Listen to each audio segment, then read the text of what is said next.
I'm of a generation that does remember the sound of Russian tanks that have been rolling in the streets of Vilnius. And, it's the same tank that is used in Ukraine. So kind of the memory is alive, and it's a very different sort of a memory, than those who have seen the tank in the movie. Welcome to this special episode of Global Power Shifts, where we're going to be looking at security and resilience in the Baltics amid Russia's war in Ukraine. And we have a very special guest with us today. We have the former foreign minister of Lithuania, Mr. Gabrielius Landsbergis. He's also served as an MEP in Brussels back in the day. So we're going to be touching on his personal journey, Soviet-era lessons for Lithuania, NATO partnerships, EU's Eastern dimension, and the role of the Baltics going forward. Obviously, we want to encourage as many people as possible to follow Global Power Shifts on Spotify, Apple Podcasts, and YouTube. And I'm very happy to have Suzanne Kianpour, my good friend, back as a co-host on the show. I'm in Dubai. She's joining us from England, and Mr. Gabrielius is on European shores, enjoying his holiday, but away from Lithuania at the moment. So thank you so much for joining us. I really appreciate it. Can you talk to us a little bit about how your upbringing and in particular your grandfather's legacy sort of paved the way for you to have a career in politics? Well, first of all, it's a pleasure to be invited to your show. When growing up in a family that has a rather long political or public life roots, you accept that as a normal thing. You basically don't know that other families talk about politics during their Christmas less. You just think that this is what everybody is doing when you meet your, grandparents and parents sit down and uncles and aunts. And that's a topic, right? So you talk about how your grandfather is faring as a chairman of the parliament, or, what the next election would bring and stuff like that. So kind of growing up as a kid, everything seemed rather just everyday life. Then, in teenage years, especially going forward and then choosing, a profession or a direction for your studies, you start to understand, okay, that was a different kind of life. That's like, having your parents as doctors that would probably talk about medicine, about their work, at the dinner table, at the Christmas table and stuff like that. So for me, most of it was politics. And again, it's not just my grandfather, but basically his father as well was also in public life, and even his father. So it's fifth generation of people who were in a way contributing to building Lithuania in their capacity. So probably when I decided what direction I would choose, back then I would absolutely 110% I would tell you that was, my parents or grandparents had nothing to do with it. That was absolutely my choice. But now probably there might have been some slight influence to the direction that I chose. I started studying history. So my first degree was in history, and then I shifted to foreign affairs. This is where my professional career started as well. And did it scare you away from a career in politics at all, having seen it from the inside? Yeah, I would say that probably at the beginning, I would, at the start of my career, I would have said that, I would do anything not to be like my grandfather, not to be in his shoes, not to participate in politics. But then again, I became a diplomat rather early. So I took my internship in the Ministry of Foreign Affairs while I was a student in history in the university. So basically, so then the diplomatic career is not that far from the political one. So kind of, and then the shift from diplomacy to politics was very easy. Just touching on that a little bit more, your party obviously suffered a loss in late 2024. You've had this really long career in politics and foreign affairs in particular. So you've now decided to step back from politics, as you say. What's keeping you busy at the moment, beyond just being on holiday? No, I mean, it's funny thing is that, so 25 years, right? So the jump from that position was a rather, I'd say, scary one, but it's not the right word. But basically, it's still jumping into unknown. I wouldn't know what awaited me, right? So I'm active on Twitter, X, whatever. I'm writing. I have been traveling more as an independent and giving more interviews as an independent rather than I was a minister, which is a bizarre thing. I wasn't expecting that. So I broke my promise to my family, which where I have said that, look, guys, I'll be at home. You'll have 24/7 access to me. We'll do whatever. I'll pay all the debts that I had accumulated through my years as a minister. Unfortunately, I was wrong. So I'm still accumulating some debts time-wise to my children and my wife. Because there is an interest for a voice from the eastern flank. There is an interest for an analysis and explanation as to how things are seen from our perspective, and what people should be expecting, or how do we evaluate this event or that event. So that kept me busy. And as well, I advertised that a little bit. I hope that the project will live up to the advertisements. I kept a diary during my ministerial years, and it ended up with a big bunch of papers that I printed out. It's basically around 1,000 pages of text. So it's scribbles, basically. It's notes, right, from what you see, the conversations that I had, and kind of thoughts that that would just bump into my mind whenever traveling. Did we just get a scoop that you're writing a book? Yeah. What's the juiciest chapter? Well, I don't know. I would guess that there will be quite a lot of interesting things. The problem is the reader. It all depends on the reader. So it's heavy on geopolitics. It's heavy on internal European politics. So if you're interested in that, so clearly that will be a book. That will be very easily read for you. You would know all the events that I'm talking about.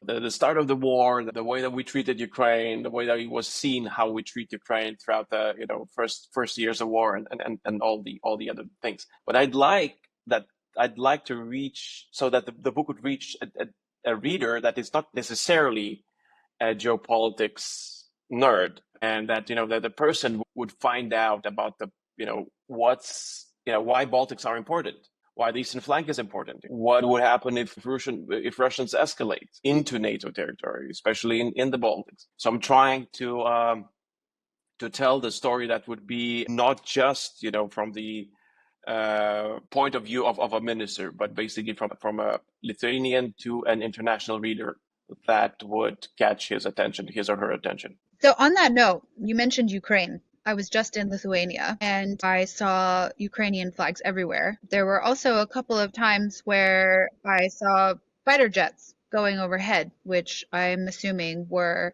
part of the exercises and war games that have been going on around the Baltics in preparation for hopefully something that doesn't come to fruition, and that is Russian Putin aggression in the Baltics, similar to what we saw in Ukraine. So I wanted to know if you could kind of touch on some of your memories from your upbringing during the Soviet era, and also particularly for our listeners and viewers who maybe aren't so familiar with the Baltics, why do the Baltics matter to the rest of the world, and why would it be catastrophic if there were to be Russian aggression in the Baltics? Well, so first of all, I'm still of that generation that clearly remembers Russians occupying my country. I was born into the Soviet Union. I was born into an occupied Lithuania. And my first years in my education were in unfreedom. It was obligatory to learn Russian. We were forced to read Russian literature, not the best of it. Basically the narratives about the West and about us being part of the West were quite different from what you would have right now. So I'm lucky that I had a family that would tell me the real stuff, that would tell me the real stories, that would tell me about the Soviet deportations, which basically hundreds of thousands of people were deported from my country. Part of my family found themselves in Siberia just because they had plot of land, or they would have a small factory in a small town of Lithuania. That was sufficient to get them deported. So these stories you wouldn't find them in public, but these stories were part of my family upbringing. So Lithuania declared its independence in 1990. We were the first country in the Soviet Union to declare independence, put us on the path to a clash with Moscow. The harshest moment was in 1991, January 13th, when under the command of Gorbachev, Russians decided to use military force in order to take over Lithuania, basically to crush the fledgling country. And so they used the tanks that they had in the country, because there were several military bases within Lithuania, and it was very close. It was very close that we would have lost our independence again. I've always recounted that I'm of a generation that does remember the sound of Russian tanks that have been rolling in the streets of Vilnius. And, it's the same tank that is used in Ukraine. So kind of the memory is alive, and it's a very different sort of a memory, than those who have seen the tank in the movie. But then, as time went by, we became part of EU, we became part of NATO, we integrated fully into the Western institutions, and there we are now. I mean, when I'm talking from a Lithuanian perspective, I mean, what would mean if Soviets were to attack, if you want to kind of to figure out, so just imagine all the war crimes that are happening in occupied territories of Ukraine, and we would see the same picture. You would see people deported, you would see people tortured, you would see children stolen, history rewritten, cities obliterated, basically deserted. Everything that we've rebuilt in 30 years of our independence, and Lithuania, well, you clearly have seen, it's a beautiful country, especially at this time of year.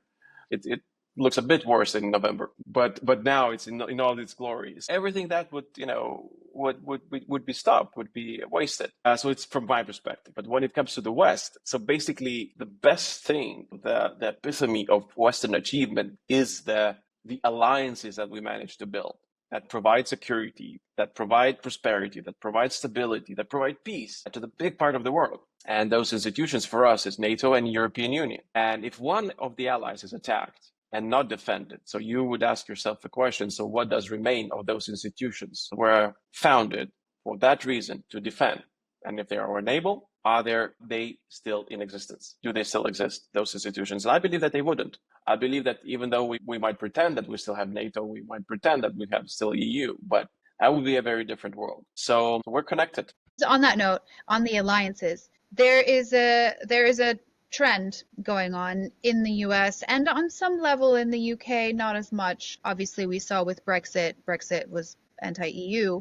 But in the US, there is this among the public, particularly on social media and promoted by right-wing personalities, this question around the legitimacy of NATO and defense of Putin's argument that his justification for invading Ukraine was that NATO violated its agreement that it would not expand, which we know that there was no set in stone agreement that NATO would not expand its borders. I wanted to know, kind of from your position of having been in public service, how do you reconcile this kind of disinformation, frankly, and what role do people like us, journalists, and also people in public service have in making sure that the truth is actually widespread, frankly? Well, I mean, if we kind of let ourselves to debate this question, the most simple answer is that Ukraine has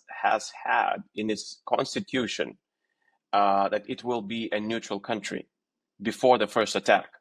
It changed its constitution that it will join NATO after the attack, which is it's not even a paradoxical thing. So basically, Ukraine in 2014 was attacked as a neutral country with no inclination, with actually constitutional notion that it's not going to join NATO, still was attacked. So as the saying goes, if you want to beat somebody, you'll always find a stick. And but that brings to my second point, is that I'm not entirely convinced. Actually, I'm convinced that we don't need to debate Putin on this, because we always will lose a debate, because he will always find another argument of why he continues with this aggression. And my suggestion is that it's best at this stage, instead of debating, accept the fact that Putin is an aggressor with an imperialistic notion to capture as much land as it is given to him. And by given, basically, as much as countries are unable to defend themselves. And this is the reality. I mean, and if you want another example, well, Hitler, sorry to go into this direction, but I mean, any attack that he had before he started, there was always a justification. Poland was attacked because there were certain border guards that were killed, supposedly killed. Later it was discovered that the Germans killed themselves or just dumped some bodies on the. I mean, we can lose our voices in trying to explain and talk and investigate.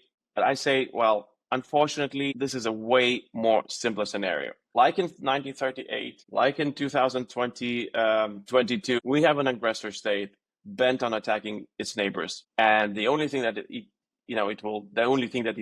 that can stop it is superior force. You've talked in the past about how the West chose to be caught off guard by Russia's invasion of Ukraine. Can you expand on that a little bit? Well, I mean, people tend to be surprised by many things that we are seeing, but you would see way less surprise in the Baltics. If you talk with Lithuanians, Latvians, and Estonians, people will say, yeah, I mean, this is evident. There were not the signs, there were examples since 2008 when Georgia was attacked that this is what Russia is, and I'm addressing the concept that we had been given time to prepare, and we had the chance, basically almost 2 decades to prepare, but we didn't. And there were signals all over the place, that Putin is getting ever more aggressive.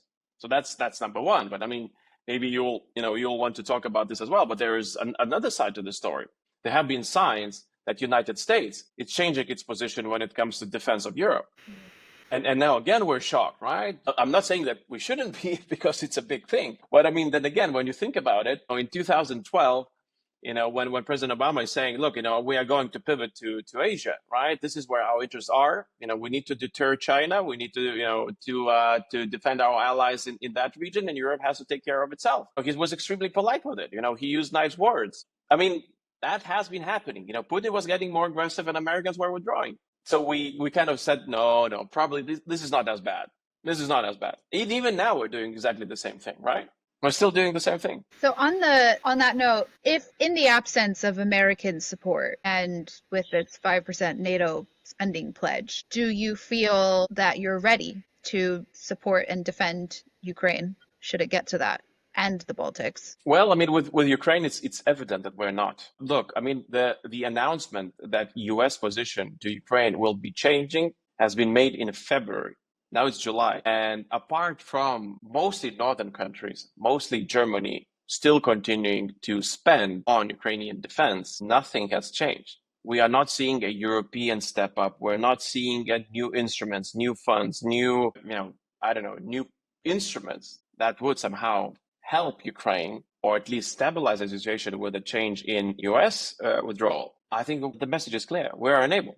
And Ukrainians now, what they are doing mostly with their own homegrown production that they were able to produce with their industry. So I mean, the question of the Baltics is supposedly different, right? Because we're part of NATO.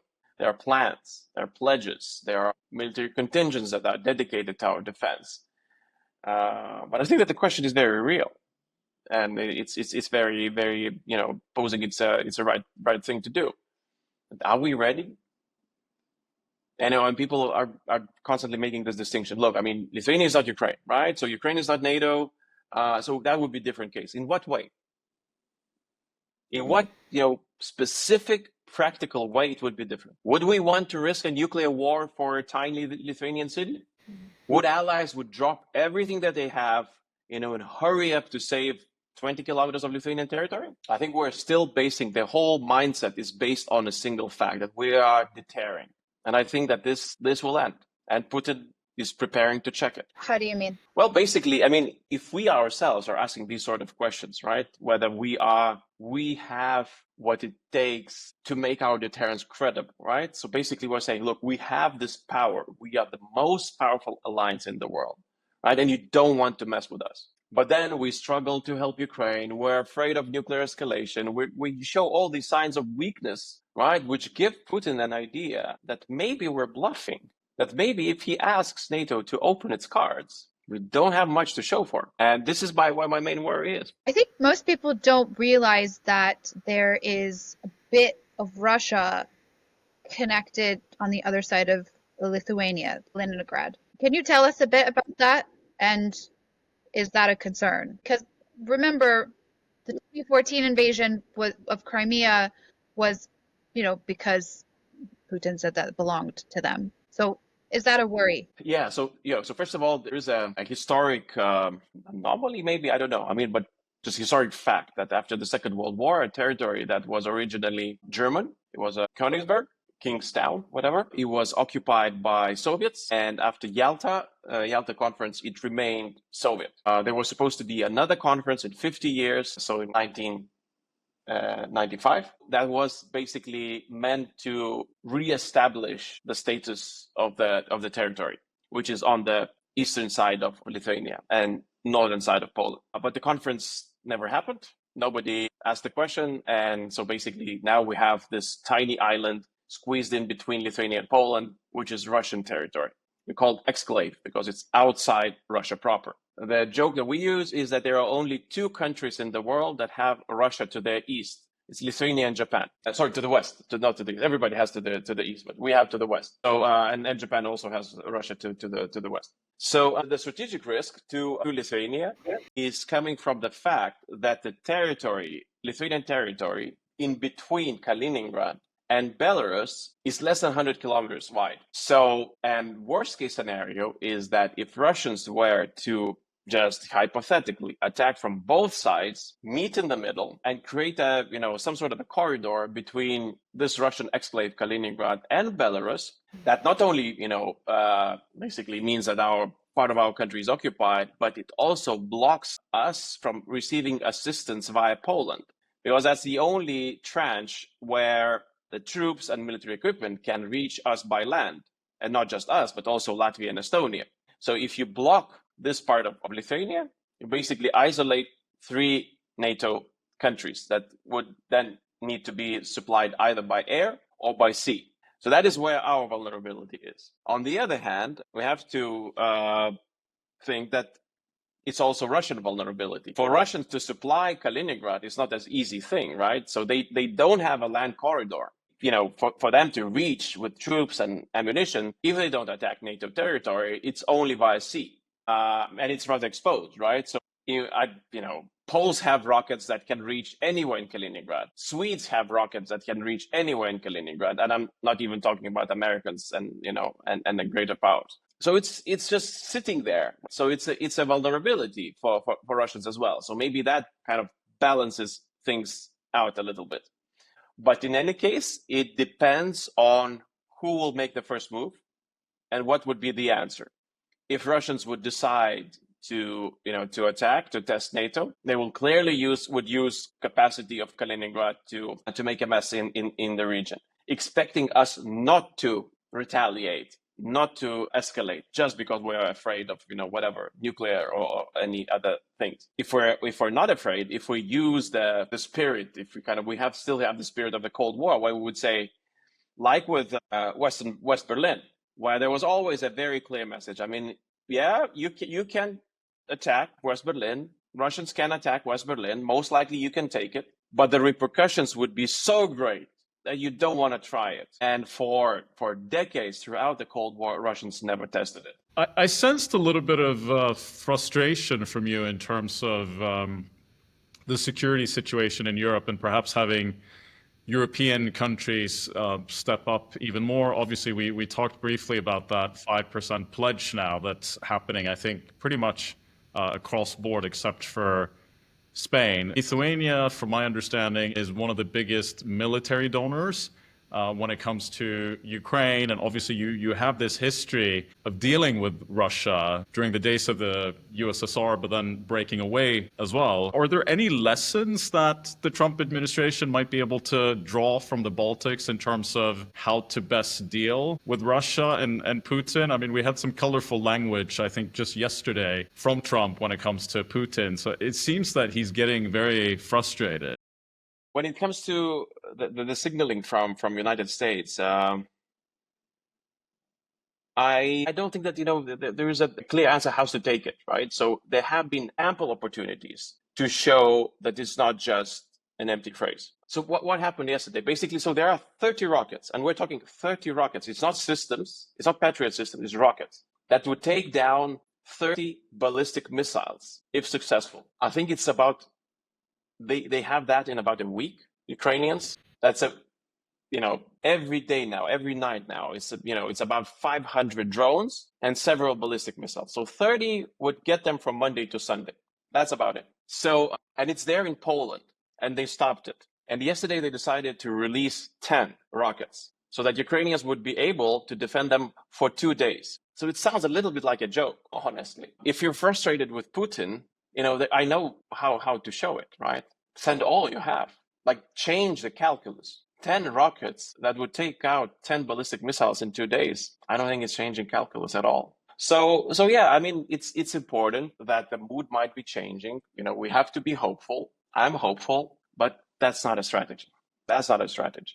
If you want Putin to start thinking about negotiations, the price for his attack has to be such that he would be unwilling to pay it for any reason, personal, political, geopolitical, his future, his legacy, whatever. I mean, the price has to be way too high. Now it's not. It's actually absolutely convenient to him. He's ready to pay, and he thinks that he's getting a good deal. Today, Putin is happy with what he's getting. 10 rockets sounds like a good deal. 30 rockets, well, still good deal. We're talking about basically that Ukraine requires thousands of rockets in order to defend itself successfully. Thousands. We're talking 10. It's not a far stretch from the helmets that that there were deliberate kind of people were thinking that should be sent at the beginning of the war. So I was recently having a conversation with a Trump advisor, and I said, I mean, this was at this point I'd left Lithuania, and I was in Latvia, and I was actually on the Baltic Sea. And I said, Russia is hitting Ukraine really hard, and it's often with Iranian-made drones. So why, if the US is on Ukraine's side and we're in this conflict with Iran now via Israel at first, but now directly in it, why isn't Israel bombing those warehouses and factories in Iran where these weapons are made? And why doesn't Trump direct that as a power move against Putin? And the response that I got was, and I quote, Ukraine lost. That's the assessment. Why fill up an old car if it doesn't run? So that kind of sounds like they've given up, the US. And in which case, what is the solution? Yeah, I think that I think that the term would be that peace through capitulation. That basically this is the expectation. And I sense that it's not only in the United States. It's many countries in Europe also think that. Basically, this is it for them. Basically, they accepted the loss. It's acceptable loss. Ukraine is an acceptable loss. It will be fine. And there's very little understanding that the same drones that are being produced in Iran, sent to Russia, will be used against my country. They can be used against Poland. They can be used against Finland. Maybe people believe that it's too far to fly them to Madrid. Maybe, who knows? Maybe they'll be lucky. But there will be no more, as I said, no more institutions to guard them because we're part of this, we're connected. And so it's not just short-sighted. It's not naive. It's just plain stupid. But basically, there are aggressor countries that are building up in order to put pressure, let's call it like that, on the West. And we're basically thinking that it's just somehow about the regional conflict in Ukraine. It's definitely not. It's long past that. Where does Israel fall in all of this? Netanyahu has an interesting relationship with Putin, and one that's seemingly like their position is puzzling. Netanyahu has an excellent strategy of Israel first. And I think that this case should be, and I'm pretty sure that it will be studied in geopolitics classes. For one particular reason, that what happened was since 2023 in the Middle East is the decline of a regional power, Russia.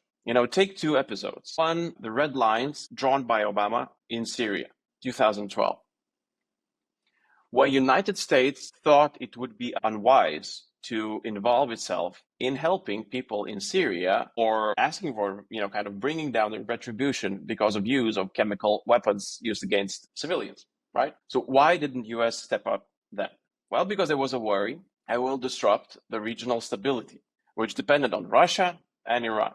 That means that if you get involved in Syria, then we'll have Russian reaction, Iranian reaction, there will be retaliation on Israel, and basically the whole region will erupt, right? So that's just my thinking, basically analysis, right? So it's not that easy to deduct. And now, a little bit than 10 years later, a decade later, I have a completely different situation where Israelis are not just walking over Syria, they're walking over Iran. And it's not disrupting the regional stability. It's basically rearranging it, rewriting it. It's a new order there. Now, Turkey is a major player in Syria. Israel is a regional power by now. And my guess is that, you can calculate that. Okay, so Iran was not prepared. Did not have the cards that we believe that it will. But there is one major factor here, is that Russia is unable to reach further than its neighborhood anymore. That means that Russia is actually weakened by the war in Ukraine. And Israel showed what you should be doing. Basically, if you understand that geopolitically Russia is no longer there, and they did that. So not saying, I wouldn't go here in the moral or what's right, what's wrong, but from geopolitical standpoint, Russia is no longer there. It's unable to defend neither Syria nor Iran. So the same lessons could be applied. South Caucasus, where Azerbaijanis are also showing, that they can treat Russia differently. I believe that basically this Africa, Central Africa, where Russians are still active, it should be checked. And basically it shows that Russia is overextended and it could lose. And if we were helping Ukraine enough, it could have already lost. So Netanyahu doesn't care about Putin. He sees Putin weaker, and he used the momentum. Is it Israel first, or is it Netanyahu first? Geopolitically, Israel first. Geopolitically, this clearly is Israel. Because it plays out, right? From geopolitical sense, it makes sense. But you could probably guess that internal politics do play factor in this as well. But they wouldn't if geopolitics wouldn't be right? So if Russians would be clearly on Iranian side defending Iran and Syria, you can have all the internal political problems at home. You wouldn't fly over Iran. Why? Because you would be afraid of major war with Russian involvement. Lithuania itself had a significant Jewish community prior to World War II, correct? And I believe Suzanne saw some of the remnants of that as well during her trip. Yeah, it's a part of our two sides to it. So one side is that it's part of our very rich culture that we had. You still have synagogues in most of the towns in Lithuania. Wherever you travel, you have cities full of Jewish memory and history. And then there is another side of Holocaust. It was a particularly sad part of our history, which we accepted to an extent, but I don't think that we are not totally, because it's still a process. We're within that process. If we look at the Baltics sort of beyond just the security lens, what do you think are some of the most common misconceptions about the region to the outside world that maybe you've come across, in your work as a foreign minister and beyond? We are rather culturally distinct. Our language is one of the oldest and surviving languages in the world, which is a very bizarre thing. But people ask me, are your languages close to Polish or Russian? So are you, Slavic or Germanic? What? And I say, no. Our language, the second closest language to ours is Sanskrit. Yeah, because we've settled this 6,000 years, in this marshy land of by the Baltic Sea, and we stay there. We fought everybody off, Poles and Russians and Germans and Vikings and whoever, and we maintained this tiny piece of land, incredibly distinct. It's very culturally different from anything surrounding us, and Russians denied that for hundreds of years. When we were first occupied at the end of 18th century, we broke out from the occupation and restored our country at the beginning of 20th century, then lost it again, then restored it again. So that it is a very unique, it's a very precious thing that we would very much like to be defended and continue to flourish. So I think that we need to, as Lithuanians, as Balts, we need to continue telling our story, and not just geopolitical part of it, like what would happen if Russians attack, right? And what would it mean for the West? But also cultural part of it. Many nations that were occupied by Russians are no longer with us. We lost languages, we lost traditions, we lost songs and dances, clothes and foodstuffs and whatever. We lost them, most of it, just because Russia's imperial project was about homogenization and Russification. So you would lose all of it. And so there's a big story in this as well. Is that now being brought back? I think, we had a historic milestone in having a Baltic leader in a top EU post. What was it like kind of representing your heritage and in that kind of post? And are you able to see a world where that heritage can be resurrected? What is the future of the EU in a world where you're working against that kind of homogenization? Well, Europe is a multicultural project which accepts differences and is interested in differences. I had a sense that with our integration into EU, for many it was like, okay, problem solved. this is it. So we've dealt with the Baltics. They're fine. And you put them in the attic. They gather some dust there. Once in a while, you take them out, dust them off, and put them back again. This is, kind of. And suddenly you start telling stories. You tell story about, what my family went through. So my grandmother, she found herself as a child in Siberia and spent, years there until she was allowed to come back. And people were like, really? So that was real. So this. Your part was, your family was part of this. And you're like, yeah. I mean, almost every family in Lithuania has seen that. And you tell stories about Gorbachev and about the tanks in January that I told you, and all these things. And people are generally surprised. Like, oh, okay, that's quite unique. I mean, we haven't heard about this. We thought that this is over. This history for you ended when you joined the EU. And you say, well, no, unfortunately, it didn't. It's there. It's very much alive. So we need to continue doing that as a country, as representatives, because it's so much easier that now, for example, Ukrainians, I mean, why suddenly we have started seeing so many books released about Ukrainian history? Because for Russians, it's so easy. They say, well, we're the same people, right? Ukrainian is just a dialect of Russian, it was never a country. And for many Westerners, it's like, oh, maybe it's true. Yeah, they speak like this weird Slavic language form. I don't know what it is. Maybe Russians are right. Maybe they have a point. And maybe Ukraine is not a country and stuff like that. And then you have to catch up. And then you have to say, no, look, Ukraine was the first, they were first there. Russia was not, Moscow was not a place. Kiev was. Ukrainians were a culture, separate culture. And so now we slowly start finding out about, about the lies, about the narratives that Putin is pushing through and why this is so important. So it's if Putin would attack Lithuania, he would use exactly the same lies. And you would say, this is how it would begin.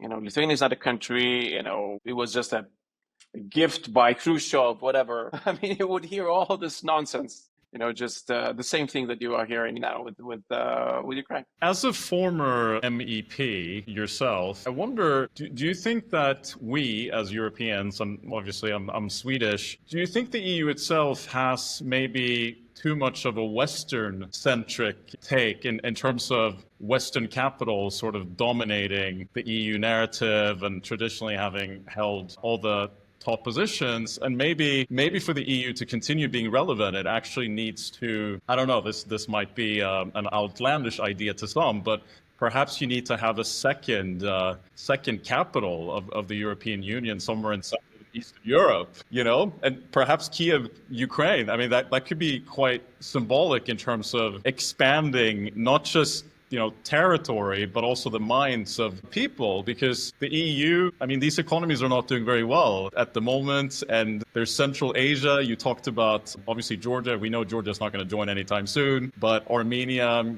they've indicated that they're interested in joining the EU as well. Not sure if that's realistic, but what's your take on that? I know it's very controversial to some. That's an interesting thought. It's like Eastern and Western Rome Empire, with two capitals in Rome and Constantinople.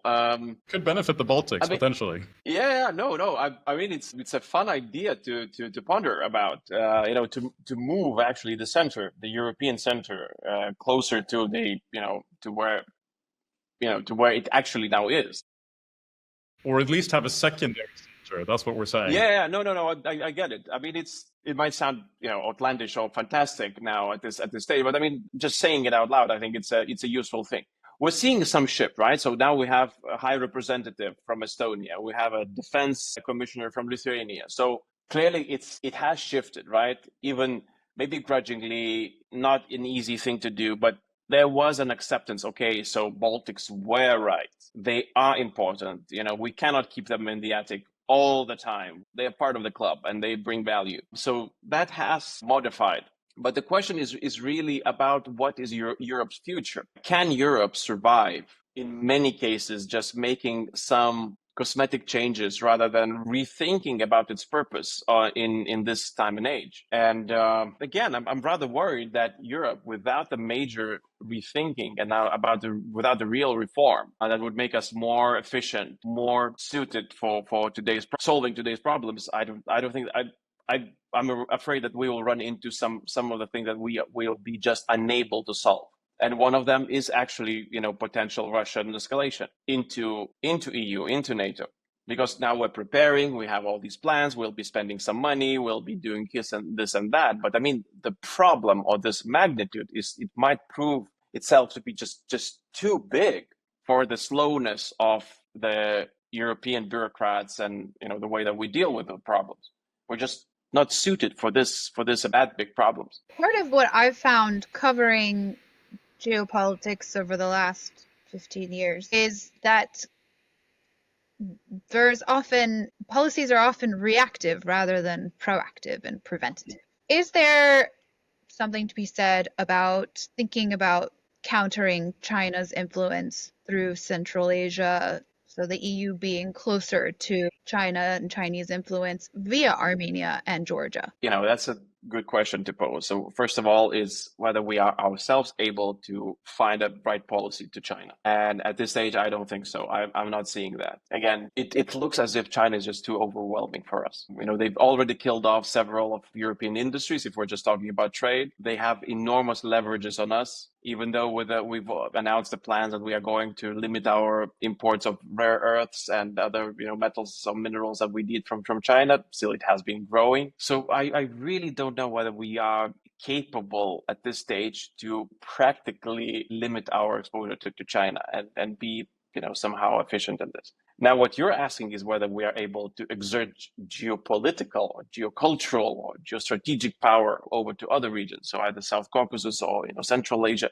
So that's secondary. That's incredibly important. But one of the things that I'm now writing, and hopefully I will release it soon, an op-ed about Georgia, which is that we don't talk about Georgia so much, but basically we are losing a country. It's an excellent example.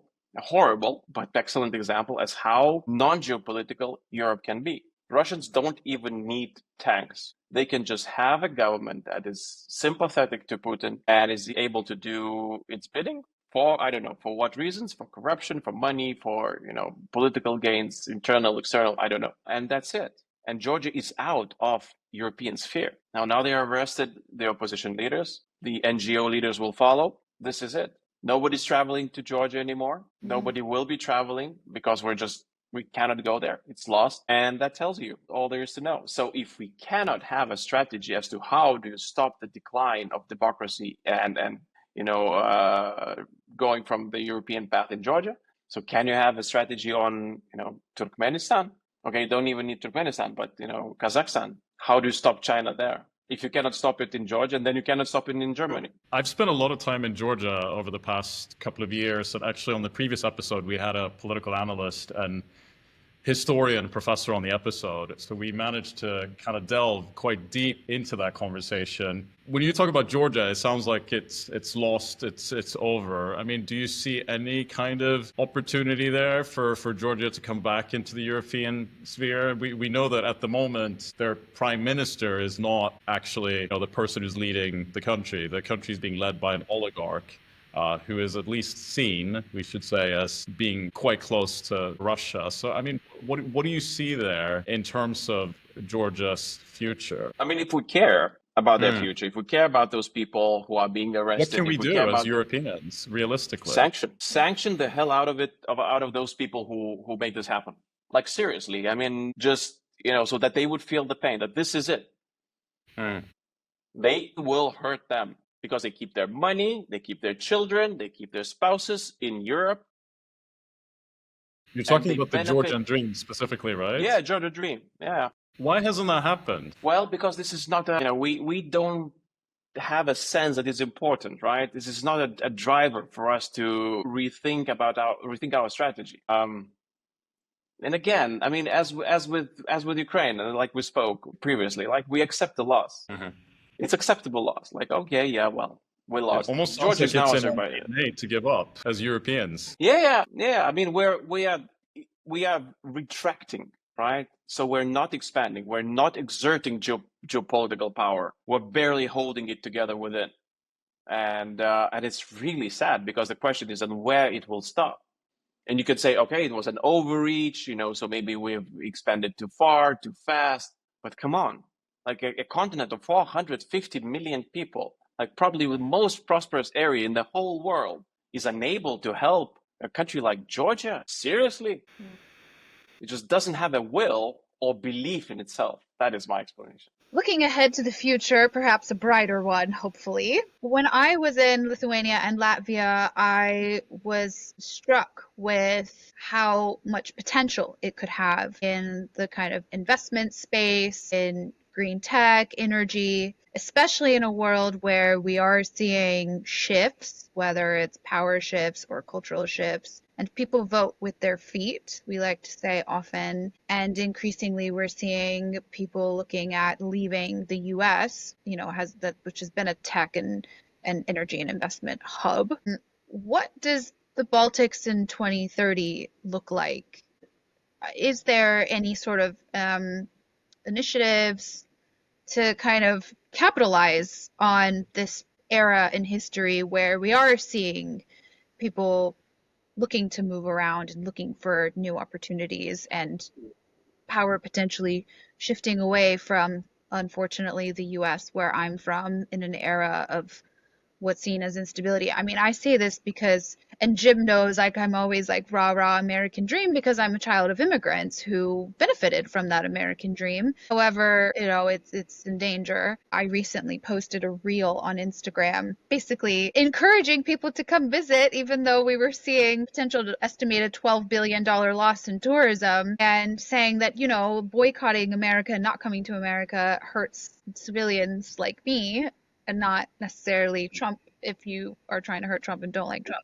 And I am telling you, I still have, there are almost 8,000 comments now from people all around the world expressing how they're viewing the US, and there really is a shift. And I think, Europe, EU, as you say, is a country of 400 plus million people. I mean, that's bigger than the US. So there's no reason why the EU shouldn't be overpowering the US. So why, we know why they aren't, but how can it change? Well, first of all, about Lithuania, when it comes to the balance to quality of life, probably the Baltics and my country can offer one of the best there is. Your salary might be a little bit lower than the rest of Europe, not that much actually by now, but the infrastructure that you get, the services that you get, the food that you get, the climate that you get is amazing. I mean, I know people who said exactly the same thing. I mean, yeah, I would earn a little bit better, anywhere, somewhere else, but I mean, it's just really good quality of life in, living in Lithuania. And that has been felt, and especially during the last 5 or 7 years. It's just really, really great countries. And I'm speaking up not just about my country, but about, a wider region. Some people would choose Poland because it's also an amazing country, just much bigger. There are differences with that. And so, yeah, I mean, it's, if not for Putin, 2030 will be doing even better than we're doing now. That will be the best place to live in Europe. I can tell you that. I mean, if you can survive November in Lithuania with all its weather, that I mentioned before, otherwise you're fine. So that now, when it comes to Europe has to make a very tough, very difficult decisions about its own future. We have done that in the past. And when we're looking to US has not been like Rome, was not found in a day. Was not built in a day. It took a while for the US to go a very long way, rebuilding institutions, building its institutions, and becoming into a power that it is today. So for Europe, it also takes a while. It's a difficult process, but unfortunately, we don't have as much time. We don't have hundreds of years to figure out how the European Parliament should communicate with the European Commission and the Council, who should have more powers, who should vote for what. We have to figure it right now because now it's not effective and the problems are just too big, right? So the United States had hundreds of years to figure it out and a civil war during that time. So we don't have that. We have to figure it right now, or else we'll be looking at a new project, something different. That is also not entirely impossible. What's your biggest hope for the future for your region in particular? The Putin is defeated and he doesn't test us. And that allows us for a peaceful growth in the future. And that's what I hope. I hope that my 2 out of my 4 kids, 2 are in the military. I hope that they won't need to, go to the front, stay in the trenches and listen for drone buzzing. That's my hope. Listen, it's been incredible having you on. Really appreciate it. It's an interesting part of the world where you're based, and we don't hear enough about it in Western Europe, let alone the US, as Suzanne says. So thanks for taking the time, and we'll stay in touch in the future and hopefully have you back on. Absolutely. Well, thank you so much for having me. Enjoy your holiday. Thank you. And also, we'd like to invite our followers or our viewers to tune in on YouTube, Apple Podcasts, Spotify. Please follow us as well and leave a review. It really helps this podcast get a bigger audience and more eyeballs. Thank you so much, everyone, and we'll see you again next week.